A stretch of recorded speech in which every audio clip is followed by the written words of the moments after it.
Good morning students. ఈరోజు మనం management అకౌంటింగ్లో కంపేరిటివ్ బ్యాలెన్స్ షీట్ అనేటువంటిది ఎస్టర్డే మనం సమ్ రాసుకున్నాం. ఆ సమ్స్ని ఏ రకంగా ఆన్సర్ చేయాలనేది ఈ క్లాస్లో చూద్దామని అనుకున్నాం. మీరు రాసుకున్నట్టు సమ్ ఒక్కసారి ఈఎంటీఎం ఇద్దరు కూడా ఒకసారి నోట్స్ దగ్గర పెట్టుకుని ఒకసారి చూడండి. నిన్ననే రాసుకున్నారు మీరు సమ్. ఆ సమ్ ఒక్కసారి చూడండి, దాన్ని మనం ఎలా చేయాలనేది కూడా ఒకసారి చూద్దాం. నేను చెప్పింది ఏంటండి అంటే prepare comparative balance sheet from the following అని చెప్పి ఒక ఆస్తపులు బట్టి ఓపెన్ చేసుకున్నాం. లయబిలిటీస్ 2000 2001, అలాగే అసెట్స్ 2000 సంవత్సరాలు ఏవైనప్పటికీ పర్వాలేదు.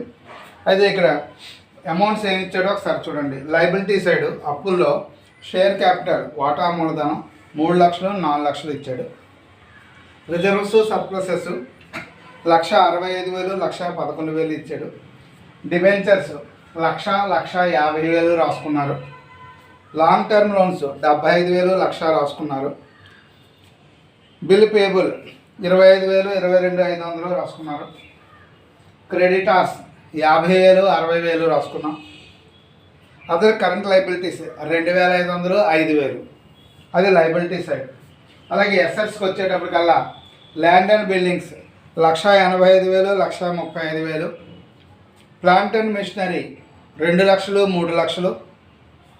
ఫర్నిచర్ అండ్ ఫిక్చర్స్ ఫర్నిచర్ని 10,000 12,000. ఇతర స్థిరాస్తులు other fixed assets 12,500 15,000. Cash at bank 10,000 40,000. Bill receivable 75,000 46,000. Debtors 1,25,000. Stock 1,25,000 1,75,000. Totals రెండు వైపులా కూడా 7,17,500 8,48,500. ఇది నిన్న మనకి రాసుకున్నామంటే sum. Both English and Telugu medium students note చేసుకున్నారు. ఈ బ్యాలెన్స్ షీట్లో ముందుగా మనం ఐడెంటిఫై చేయాల్సింది ఏంటంటే అంటే మొత్తం బ్యాలెన్స్ షీట్ని 5 ఐటమ్స్గా తీసుకోవాలి. అవి ఏంటి అంటే ఒకటి ఫిక్స్డ్ అసెట్స్, రెండోది కరెంట్ అసెట్స్. అవండి ఫిక్స్డ్ అసెట్స్ అంటే ఏంటి, ల్యాండ్ బిల్డింగ్స్ మెషినరీ అట్లాంటిది. కరెంట్ అసెట్స్ అంటే ఏంటంటే అంటే క్యాష్ బిల్ రిసీవబుల్ స్టాకు డేటార్స్ ఇలాంటివి. అలాగే అసెట్స్లో 2 ఫిక్స్డ్ అసెట్స్ కరెంట్ అసెట్స్. అలాగే లయబిలిటీలో 3 సైడ్ హెడ్డింగ్స్ కింద తీసుకోవాలి. ఫస్ట్ది ఏంటండి అంటే ఒకటి share capital reserves 1 point, share capital reserves 1 point. రెండవది ఏంటండి అంటే క్రెడిటార్స్ బ్యాంక్ ఓడి ఇలాంటివన్నీ కూడా అది కరెంట్ లయబిలిటీస్. అలాగే లాంగ్ టర్మ్ లోన్స్ అంటే ఏంటండి అంటే లాంగ్ టర్మ్ లోన్స్ అంటే డిబెంచర్స్ కానీ ఇక ఏవైనా అదర్ లాంగ్ టర్మ్ లోన్స్ ఏమైనా అంటే అవి కానీ మనం లెక్కలోకి తీసుకోవాలి. అంటే లయబిలిటీ సైడ్ మాత్రం 3 సైడ్ హెడ్డింగ్ల కింద తీసుకోవాలి. అసెట్స్ 2, అసెట్స్లో ఫిక్స్డ్ అసెట్స్ కరెంట్ అసెట్స్ అని 2 సైడ్ హెడ్డింగ్స్. లయబిలిటీస్ ఏంటన్నాను 3, ఒకటి షేర్ క్యాపిటల్ రిజర్వ్స్ ఇలాంటివన్నీ 1, long term loans debentures long term loans 1, ఇంకా కరెంట్ లయబిలిటీస్ ఏంటంటే క్రెడిటార్స్ బ్యాంక్ ఓడి బిల్స్ పేబుల్ ఇలాంటివి ఏమైనా ఉంటే అది 3 పాయింట్లు మార్క్ చేసుకోమని చెప్పాను నిన్న. ఇలా ల్యాండ్ పైనుంచి ఇక్కడ ఫర్నిచర్ దాకా ఫిక్స్డ్ అసెట్స్ దాకా 1 టిక్కు, అలాగే క్యాష్ అండ్ బ్యాంక్ దగ్గర నుంచి స్టాక్ దాకా 1 టిక్కు, అలాగే ఇక్కడ షేర్ క్యాపిటల్ రిజర్వ్స్ 1 టిక్కు, debentures long term loans 1 tick, bill payable creditor other current liabilities 1 tick. అలా 5 గ్రూపుల కింద నిన్న ఎడగొట్టుకున్నాం. నిన్న మనం అంతవరకు చేసాం. ఇప్పుడు ఈరోజు ఆ సమయం మనం ఆన్సర్ చేసేటప్పుడు ఒక పేజీ ఉండేటట్టు గీతలు గీసుకోండి. అందులో చేద్దాం, చాలా టైం పడుతుంది, అయినా జాగ్రత్తగా చేస్తే మనకి తర్వాత సమ్ అదే వెర్షన్లో చేసేయచ్చు. మీరు సమ్ చెప్పినా మీరు ఆన్సర్ చేయగలిగినటువంటి క్యాపబిలిటీ మీకు ఉంటుంది. కాబట్టి ఇప్పుడు ముందుగా మీరు ఒక పేజీ ఉండేటట్టు ఫార్మేట్ ఇట్లా తీసుకోండి. కాలమ్స్ ఏంటండి అంటే పర్టిక్యులర్స్ అంటే వివరాలు, ప్రీవియస్ ఇయర్ కరెంట్ ఇయర్, లేదా అక్కడ డేట్లు ఇస్తే 2000 2001, previous year current year 2000 2001, increasing decreasing amount, increasing decreasing percentage, increasing decreasing amount, increasing decreasing percentage. Okay, అలా 5 కాలమ్స్ తోటి ఈ సైడ్ హెడ్డింగ్స్ తోటి మొత్తం మీరు ముందు ఒక బ్యాలెన్స్ షీట్ ఖాళీగా నిర్మించుకోండి. స్కేలు పెన్సిల్ తీసుకొని నిర్మించండి. ముందు ఆ టేబుల్ వేస్తే మనం దాన్ని ఫుల్ఫిల్ చేద్దాం.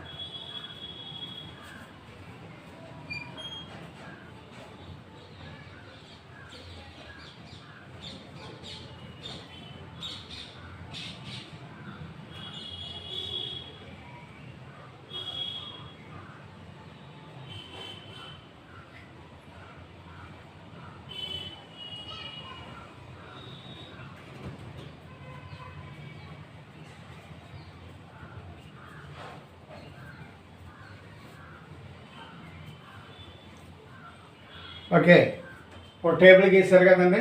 Particulars 2000, 2001, increasing decreasing amount, increasing decreasing percentage. Okay, first మీరు ఏం చేస్తారంటే ఆస్తుల పట్టీలో ఫిక్స్డ్ అసెట్స్ని పట్టించుకోండి. ఫిక్స్డ్ అసెట్స్ సైడ్ హెడ్డింగ్ పెట్టుకోండి, అందరూ పెట్టుకోండి. స్థిరాస్తులు, తెలుగు మీడియం అయితే స్థిరాస్తులు అని పెట్టుకోండి, ఇంగ్లీష్ మీడియం అయితే ఫిక్స్డ్ అసెట్స్ అని పెట్టుకోండి. ఫిక్స్డ్ అసెట్స్ అని పెట్టుకొని ముందే చూడండి, ల్యాండ్ అండ్ బిల్డింగ్స్ అని రాసుకోండి. భూమి భవనాలు, ల్యాండ్ అండ్ బిల్డింగ్స్, భూమి భవనాలు, ల్యాండ్ అండ్ బిల్డింగ్స్, భూమి భవనాలు. ఇక్కడ 1,85,000 ల్యాండ్ అండ్ బిల్డింగ్స్ అని రాసుకోండి. ల్యాండ్ అండ్ బిల్డింగ్స్ రాసుకున్నారు. 1,85,000 రెండో కాలంలో 1,35,000. అప్పుడు ఇక్కడ కన్నా ఇక్కడ ఏమైందని అంటే తగ్గింది, అందుకని -50,000. -50,000. మరి దీని పర్సంటేజ్ ఎలా వస్తుంది? ఇంక్రీజింగ్ డిక్రీజింగ్ వాల్యూ అంటే ఇంక్రీజింగ్ డిక్రీజింగ్ వాల్యూ అంటే 50,000 బై ప్రీవియస్ ఇయర్ అంటే ఫస్ట్ ఇయర్ అమౌంట్ 1,85,000 ఇంటూ 100. అప్పుడు ఇది కొట్టేస్తే మీకు ఈ ఎంత పర్సంటేజ్ వస్తుందంటే 27.03 వస్తుంది. -27.03 -27.03 ఎలా వచ్చిందో చూడండి ఒకసారి. ఫస్ట్ ఏమో పాత అమౌంట్ లాస్ట్ ఇయర్ అమౌంట్ వేసాం, తర్వాత ఏమో సెకండ్ ఇయర్ అమౌంట్ వేసాం. First year amount second year amount వేసిన తర్వాత ఈ రెండింటికి మధ్య వ్యత్యాసం ఎంత ఉందో వేసాం, డిఫరెన్స్ ఎంత ఉందో వేసాం. అప్పుడు దీనికి సంబంధించినటువంటి పర్సంటేజ్ అంటే increasing decreasing value by previous year value into 100 వేస్తే 27.03 అనేటువంటిది వచ్చింది. 27.03. నెక్స్ట్ సేమ్ అలాగే ల్యాండ్ అండ్ బిల్డింగ్స్ తర్వాత దాని కిందే plant and machinery, English medium Telugu medium ఇద్దరు కూడా ప్లాంట్ అండ్ మెషినరీ అని రాయండి. ప్లాంట్ అండ్ మెషినరీ ఫస్ట్ కాలంలో 2 లక్షలు వేయండి, సెకండ్ కాలంలో 3 లక్షలు వేయండి. ఫస్ట్ కాలంలో 2 లక్షలు, సెకండ్ కాలంలో 3 లక్షలు, థర్డ్ కాలంలో ₹1,00,000 ప్లస్ ₹1,00,000 వేయండి. 1,00,000 పెరిగింది కదా మరి, ప్లస్ ₹1,00,000 ప్లస్ ₹1,00,000. నాలుగో కాలం పర్సంటేజ్లో ప్లస్ 50.00 50%, 50.00. ఇది వచ్చిందా లేదా అనేది క్యాలిక్యులేటర్ మీద తర్వాత ఒకసారి కొట్టి వెరిఫై చేసి చూసుకోండి. మళ్ళీ చెప్తున్నాను, plant and machinery first column 2 lakhs, second column 3 lakhs, third column 1 lakh, పర్సంటేజ్లో 50%. Next third one furniture.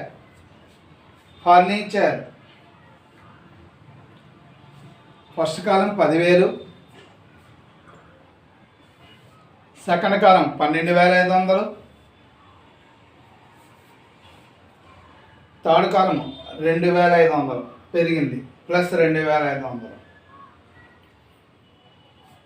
Percentage plus 25.00 plus 25.00.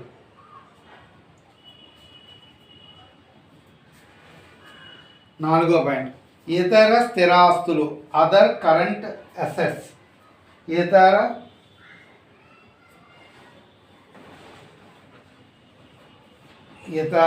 స్థిరాస్తులు, అదర్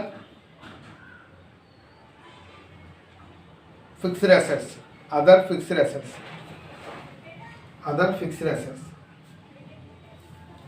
12,500 ఫస్ట్ కాలం, సెకండ్ కాలం 15,000,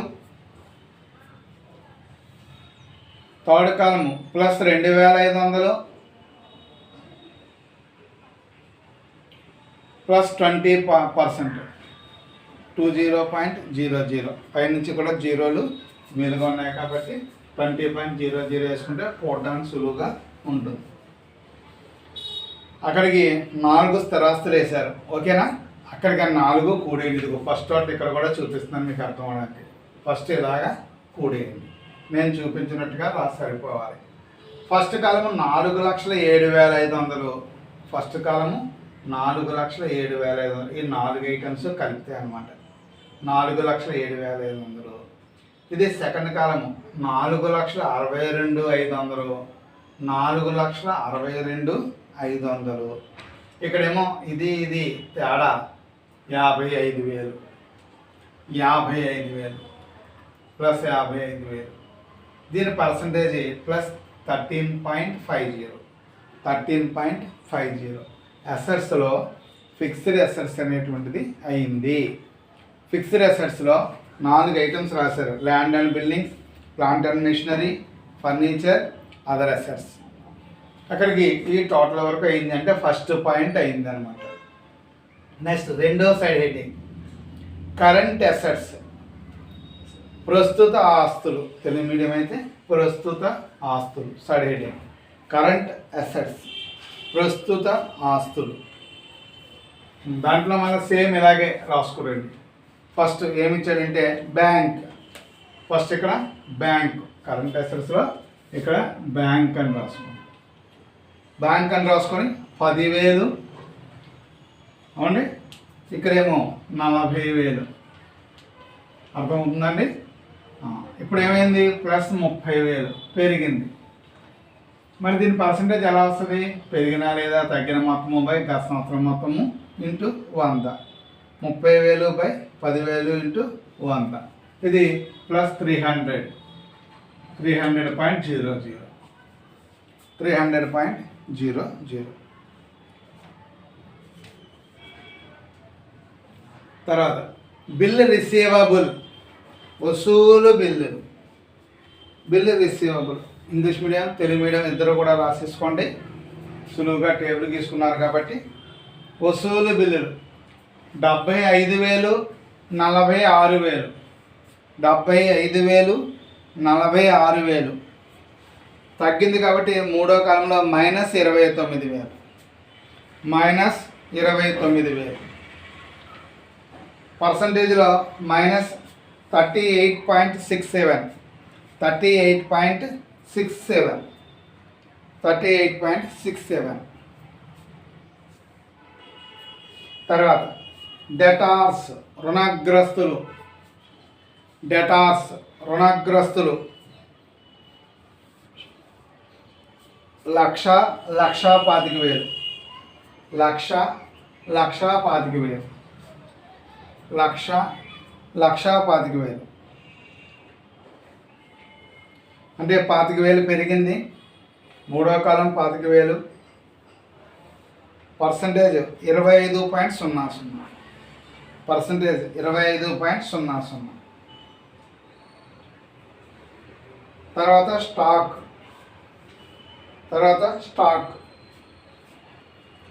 1,25,000 ఫస్ట్ కాలము.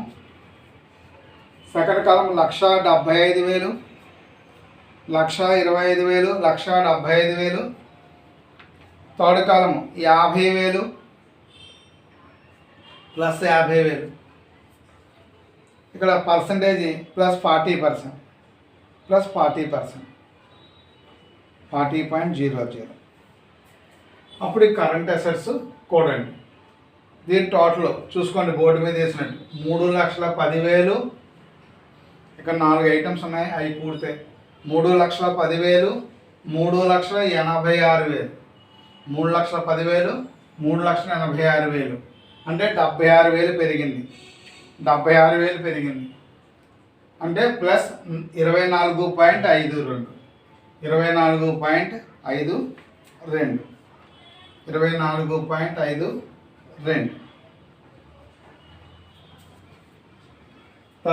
మూడో side heading minus current liabilities less current liabilities minus current liabilities ప్రస్తుత అప్పులు. Current liabilities ప్రస్తుత అప్పులు. First item bill payable చెల్లింపు బిల్లులు. ఇక్కడ చెప్తున్నా చెల్లింపు బిల్లులు బిల్స్ పేయబుల్ 25,000 అర్థమవుతుందా అండి. అలాగే సెకండ్ కాలం 22,500, 22,500 అంటే తగ్గింది కాబట్టి -2,500, -2,500. దాని పర్సెంట్ -10.00, 10%, 10.00, 10%. తర్వాత క్రెడిటార్స్ 50,000, సెకండ్ కాలం 60,000, థర్డ్ కాలం 10,000 ప్లస్ 10,000, 50,000, 60,000 ప్లస్ 10,000, అక్కడ ప్లస్ 20.00, 20%, 20.00.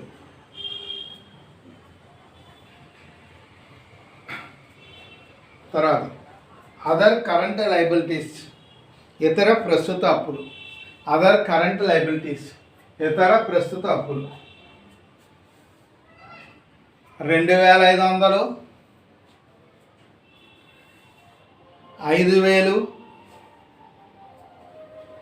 మూడో కాలం మళ్ళీ 2,500 పెరిగింది. 2,500 ప్లస్ 2,500 పర్సంటేజ్ ప్లస్ 100%, 100 చొక్క 00, 100%, 100%.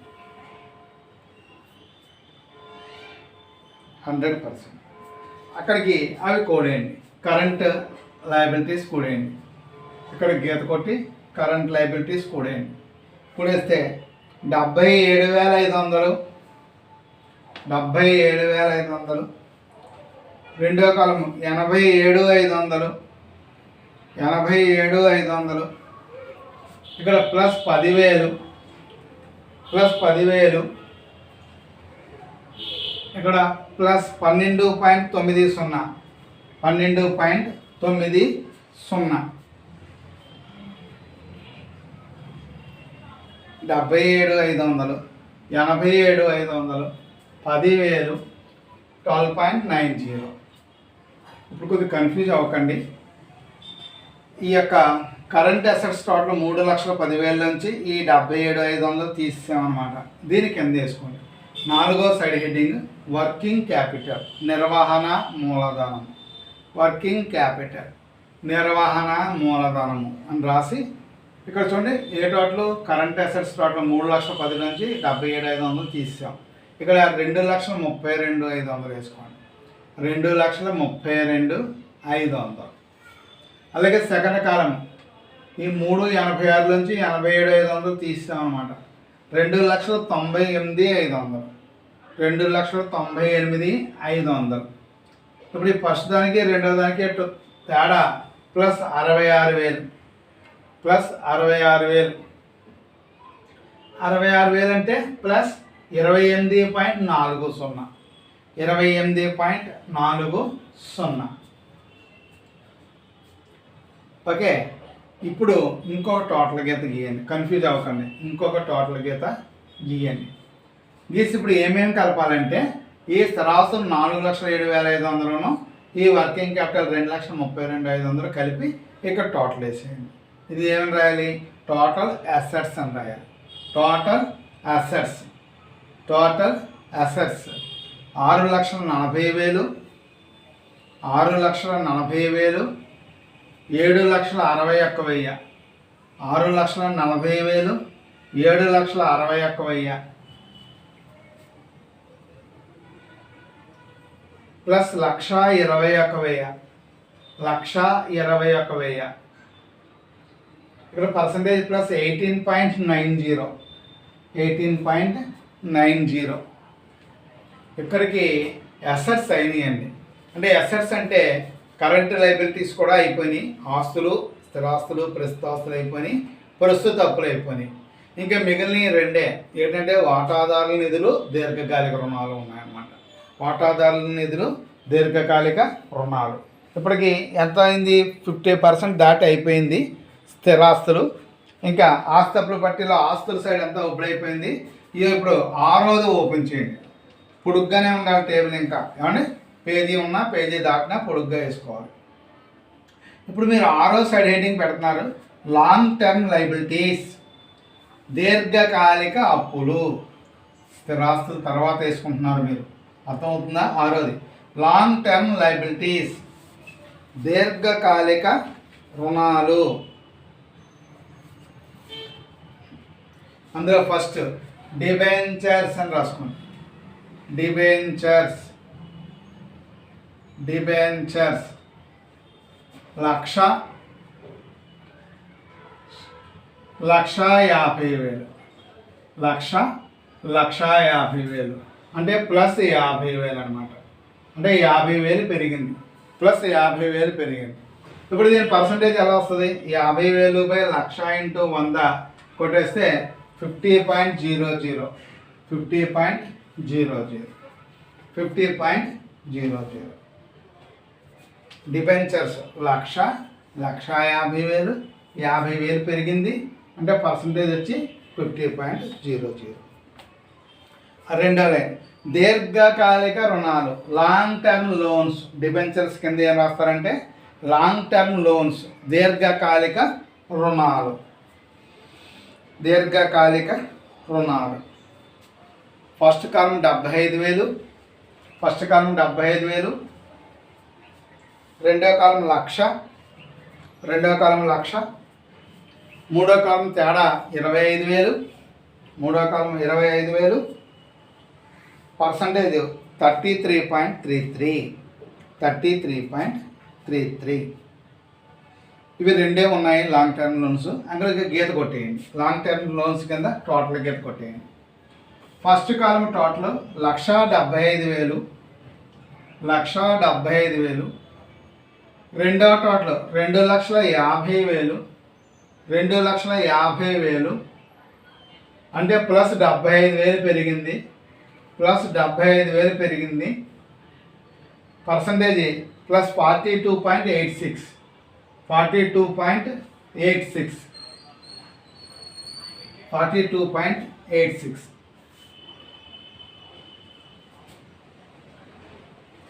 తర్వాత క్యాపిటల్ అండ్ రిజర్వ్స్.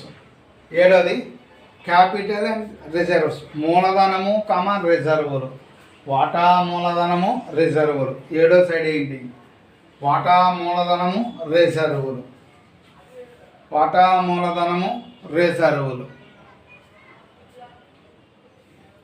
ఫస్ట్ కాలం 3,00,000. అందులో వాటా రిజర్వ్లో ఈక్విటీ షేర్ క్యాపిటల్ రాసుకోండి. ఈక్విటీ షేర్ క్యాపిటల్, వాటా మూలధనము లేదా ఈక్విటీ వాటా మూలధనము, ఈక్విటీ వాటా మూలధనం 3,00,000,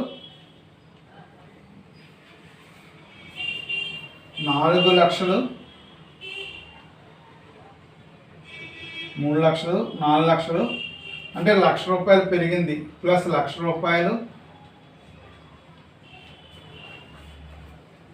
పర్సంటేజ్ 33.33, 33.33, 33.33. తర్వాత రిజర్వ్స్ అండ్ సర్ప్లసెస్. తర్వాత రిజర్వ్స్ అండ్ సర్ప్లసెస్, రిజర్వులు మిగుళ్ళు, రిజర్వులు మిగుళ్ళు, రిజర్వులు మిగుళ్ళు. 1,65,000, 1,65,000. రెండవ కాలం 1,11,000, 1,11,000. మూడో కాలం తగ్గింది కాబట్టి -54,000, -54,000. అంటే పర్సంటేజ్ -32.73, -32.73. అప్పుడు అవి రెండే ఉన్నాయి కాబట్టి ఆ రెండు కూడేయండి. ఇదిగో ఈ టోటల్ గీత సరిపోతుంది చూసుకోండి.